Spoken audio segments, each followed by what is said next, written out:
हे दोनच ऍप्लिकेशन तुमचे झालेले आहे खताचे. वेळेला दोनच होतात. बरोबर. आणि त्यामध्ये आपण जे जी पॉवर आहे त्याचा काय वापर झालाय का? हो, जी पॉवर सोडली. किती गेला असेल साधारण? जी पॉवर 3 वेळा सोडले. 3 वेळा सोडले. सॉईल कंटिन्यू सोडले. किती गेला असेल साधारण?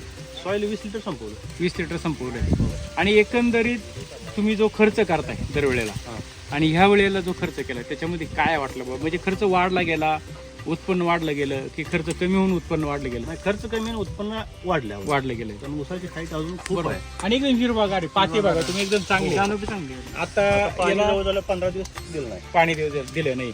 आणि आता ऊस तोडणीसाठी काय झालंय ऊस तोडणीसाठी उद्या येणार आहे. उद्या येणार आहे. तर गणेश सर तुम्ही बोलत काय म्हणतात नेमकं? मला ऊसाची झाडी आणि नुसार म्हणजे नाही, ऊस आज पोकळ बनतोय पण ह्याचं काय पोकळपणा नाही, पोकळपणा नाही, भरीव आहे. ऊस जरी मोडला तरी भरीव, बरोबर नाही? हा जर मोडला तरी भरीव आहे. तर आतमध्ये जी पोकळी म्हणतो किंवा पोंगळी म्हणतो, बरोबर तशी नाही? काय नाही. तसं काही नाहीये.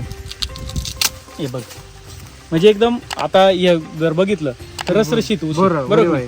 आणि एकदम कडक आहे, जेणेकरून ते ॲव्हरेज पण चांगलं घेऊ शकतो.